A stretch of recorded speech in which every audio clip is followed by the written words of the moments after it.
మీరు మీ land, building, ఇంకేదైనా ఆస్తిని అమ్ముతున్నారా? అందులో కొంత మొత్తాన్ని నగదులో తీసుకుంటున్నారా? బ్లాక్ మనీని అకౌంట్లో డిపాజిట్ చేస్తే వైట్ అవుతుందా? ఇన్కమ్ ట్యాక్స్ డిపార్ట్మెంట్ కు చూపని ఆదాయాన్ని బ్యాంకులో డిపాజిట్ చేస్తే ఏమవుతుంది? అమ్మిన ఆస్తి మొత్తం పైన పన్ను చెల్లించాలా? క్యాపిటల్ గెయిన్ పైన పన్ను ఎక్కువగా ఉంటుందా?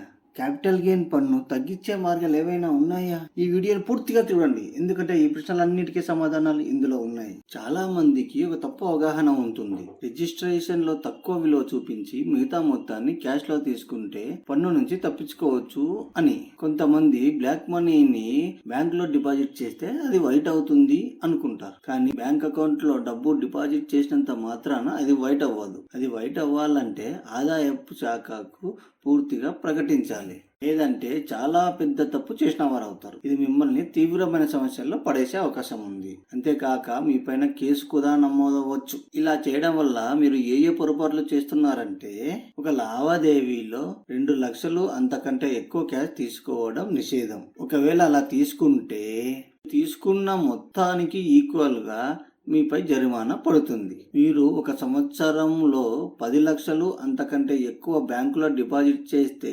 బ్యాంకులు మీ పాన్ నెంబర్ ను జోడించి ఆ వివరాలను ఇన్కమ్ ట్యాక్స్ అధికారులకు అందిస్తారు. వాటి బేస్ పైన మీకు ఇన్కమ్ ట్యాక్స్ నోటీసులు వచ్చే అవకాశం ఉంది. మీ అకౌంట్ లో డిపాజిట్ చేసిన డబ్బుకు సరైన ఆదాయ మూలాన్ని సోర్స్ ఆఫ్ ఇన్కమ్ ను చూపించకపోతే 78% వరకు పన్ను చెల్లించాల్సి ఉంటుంది. ఇక చాలా మందికి ఒక భయం ఉంటుంది, ఇన్కమ్ ట్యాక్స్ మనం అమ్మిన మొత్తం మీద చెల్లించాలి అని. కానీ నిజానికి క్యాపిటల్ గెయిన్ పన్ను మొత్తం రిసీట్స్ మీద కాకుండా ఇండెక్స్డ్ కాస్ట్ ఆఫ్ అక్విజిషన్ మీద మాత్రమే చెల్లించాలి. ఇండెక్స్డ్ కాస్ట్ ఆఫ్ అక్విజిషన్ అంటే ఏంటి అని అనుకుంటున్నారా? కాస్ట్ ఆఫ్ అక్విజిషన్ అంటే మీరు ఎంతకు కొన్నారో ఆ మొత్తం.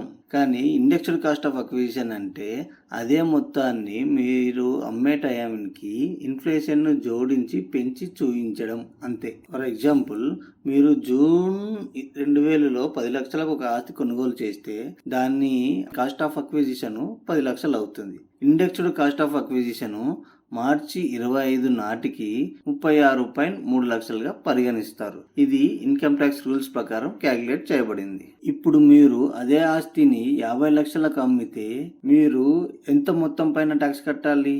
మొత్తం 40 లక్షల పైన కట్టాలా? మొత్తం 40 లక్షలు క్యాపిటల్ గెయిన్ అవుతుందా? కాదు.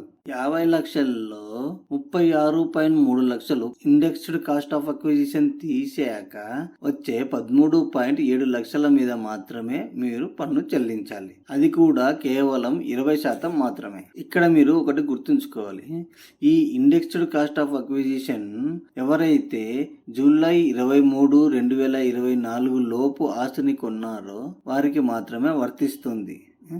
ఆ తరువాత ఆస్తి కొన్న వారికి ఈ indexed cost of acquisition apply అవ్వదు. కానీ వాళ్ళకి క్యాపిటల్ గెయిన్ పైన ట్యాక్స్ 12.5% మాత్రమే ఉంటుంది. ఇప్పుడు మీరు కట్టవలసిన ట్యాక్స్ 13.7 లక్షల పైన 20%, అంటే 2.74 లక్షలు. ఒకవేళ మీరు ఆస్తిని ₹1,00,00,000 అమ్మారనుకోండి, క్యాపిటల్ గెయిన్ ట్యాక్స్ లో ఏమైనా చేంజ్ ఉంటుందా? లేదు. ఒకవేళ మీ ఆస్తిని 10 కోట్లకు అమ్మారనుకోండి, మీరు కట్టే క్యాపిటల్ గెయిన్ ట్యాక్స్ లో ఏమైనా చేంజ్ ఉంటుందా? లేదు. కేవలం అదే 20% పన్ను కడతారు. మీకు వచ్చే క్యాపిటల్ గెయిన్ ఎంత అయినా, ఎన్ని కోట్లైనా క్యాపిటల్ గెయిన్ ట్యాక్స్ మాత్రం మారదు. దానిపైన ట్యాక్స్ మాత్రం 20% మాత్రమే ఉంటుంది. కానీ మీరు ₹1 కూడా ట్యాక్స్ కట్టకుండా ట్యాక్స్ ప్లానింగ్ చేసుకోవచ్చు, తెలుసా? ఆ వివరాలు నెక్స్ట్ వీడియోలో చూద్దాం. ఈ వీడియో మీకు బాగా ఉపయోగపడింది అనుకుంటే ఈ వీడియోను లైక్ చేయండి, నన్ను సపోర్ట్ చేయండి. ఇంకా మంచి ఇన్ఫర్మేషన్ కావాలి అనుకుంటే మన ఛానల్ని సబ్స్క్రైబ్ చేయండి. ఏదైనా టాపిక్ గురించి వీడియో కావాలనుకుంటే కామెంట్ చేయండి. Thanks for watching.